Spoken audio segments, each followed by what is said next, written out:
Maraknya kasus bullying atau tindak penindasan yang Video terjadi di bullying atau lingkungan pendidikan perundungan yang seperti sekolah. dilakukan oleh sejumlah remaja SMP putri negeri di Malang, Jawa Cilacap, Timur yang diduga menjadi korban Dan kasus ini dengan memanggil sejumlah pihak Bullying pihak merupakan sekolah para ekspresi remaja menyimpang pada anak dalam upaya pencarian jati diri, peran pendidikan di keluarga dan sekolah sangat diperlukan sebagai penyeimbang.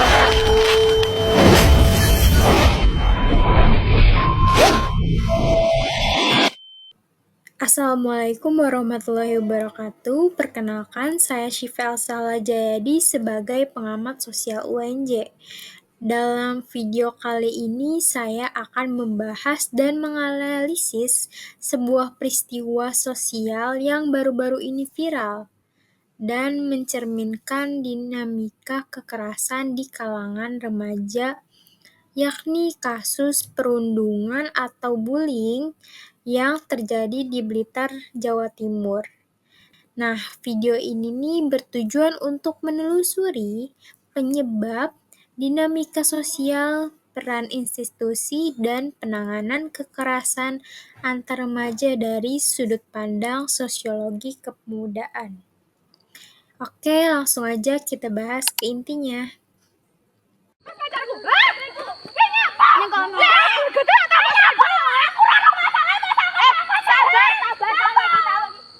Inilah video amatir yang kini telah beredar luas di media sosial, memperlihatkan seorang remaja menjadi korban aksi perundungan oleh sekelompok remaja lain.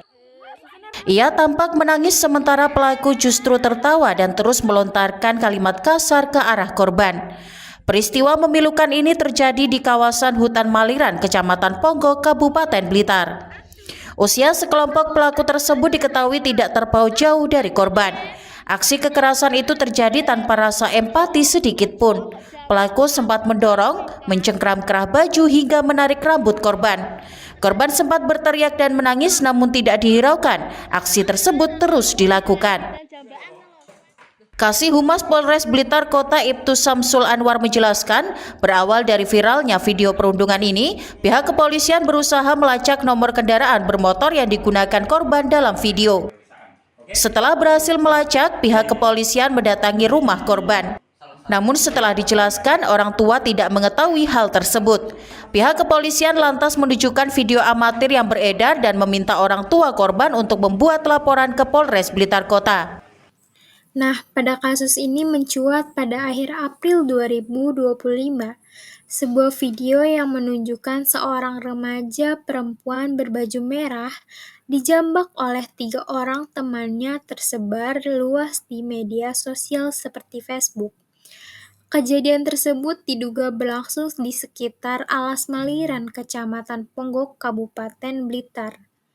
Dalam video tersebut, korban dikelilingi oleh remaja lainnya, dijambak, ditarik, dan terlihat tidak ada yang menghentikan kejadian. Bahkan pelaku lain justru merekam kejadian tersebut tanpa rasa empati. Polres Blitar Kota telah menerima laporan orang tua korban dan menyatakan bahwa mereka telah memeriksa beberapa saksi. Hari Kamis sekitar pukul 20.00 orang tuanya sudah datang ke Polres Blitar Kota melaporkan kejadian tersebut dengan nomor LP B-58-Romawi 4 2025 SPKT Polres Blitar Kota. Nah, kejadian tersebut orang tua pelapor yaitu bernama Saiful Habib, alamatnya wilayah Ponggok, dan korbannya BN, seorang perempuan. Dari kejadian tersebut, rencana nanti setelah dilaksanakan pemeriksaan saksi-saksi maupun korban, nanti para tersangka akan dikenakan pasal 76C Yunto pasal 80 Undang-Undang RI nomor 17 tahun 2016 tentang perlindungan anak. Nah, Kapolres AKBP Titus Yudo Uli mengkonfirmasi bahwa tersangka akan segera ditetapkan dan diketahui bahwa pelaku adalah teman sekolah korban. Motifnya pun sangat menarik secara sosial, yaitu mengenai status WhatsApp korban dianggap menyindir salah satu pelaku, diduga karena masalah asmara. Kalau dilihat dari kacamata sosiologi kepemudaan, kasus ini mengandung banyak lapisan sosial yang saling terkait. Pertama, kita bisa melihat bentuk kekerasan simbolik sebagaimana dikemukakan oleh Pierre Bourdieu.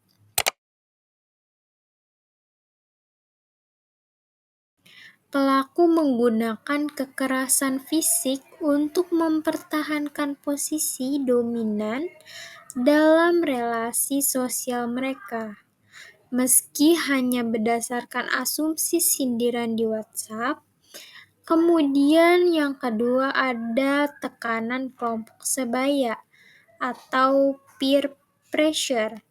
Dalam kelompok remaja, kekerasan seringkali justru dianggap sebagai cara untuk menunjukkan kekuatan atau loyalitas. Ketika direkam dan diunggah, maka tindakan itu masuk ke dalam wilayah cyber violence. Kemudian yang ketiga menurut Flickstein dan McAdam, remaja berada dalam strategic action field, sebuah arena sosial di mana mereka berebut pengaruh dan posisi. Ketika sekolah atau keluarga gagal mengontrol medan ini, maka konflik antar individu akan terjadi dan berkembang menjadi kekerasan. Kemudian yang keempat, konsep embeddedness dari Granovetter menjelaskan bahwa nilai-nilai remaja saat ini lebih tertanam dalam dunia digital daripada dalam komunitas nyata. Maka perilaku viral atau konten ekstrim seperti kekerasan justru dianggap sah atau bahkan dibanggakan. Kasus ini bukanlah yang pertama dan mungkin bukan yang terakhir jika tidak ada perubahan struktural. Refleksi pentingnya adalah ada kegagalan kontrol sosial dalam lingkup sekolah dan keluarga. Kemudian, norma kolektif tidak cukup kuat membatasi perilaku menyimpang. Kemudian, budaya digital mempercepat penyebaran kebencian. Nah, rekomendasi dari saya itu sekolah mungkin perlu membentuk unit penanganan bullying yang aktif dan bisa diakses siswa. Kemudian, keluarga harus lebih terbuka terhadap curhat anak-anak dan tidak menormalisasi kekerasan. Kemudian juga pemerintah harus memperkuat literasi sosial dan digital melalui kurikulum yang menyentuh secara langsung realitas remaja hari ini. Dan tentu platform media sosial harus bertanggung jawab dalam menyaring dan menangani konten kekerasan. Demikian analisis saya mengenai kasus bullying di Blitar yang mencerminkan wajah problematik dinamika sosial di kalangan pemuda hari ini. Kasus ini menjadi pengingat bagi kita semua bahwa remaja butuh ruang aman untuk tumbuh, serta norma sosial yang kuat untuk menuntun mereka semua keluar dari kekerasan. Saya Syifa sebagai pengamat sosial UNJ. Terima kasih telah menyimak. Sampai jumpa di analisis sosial berikutnya.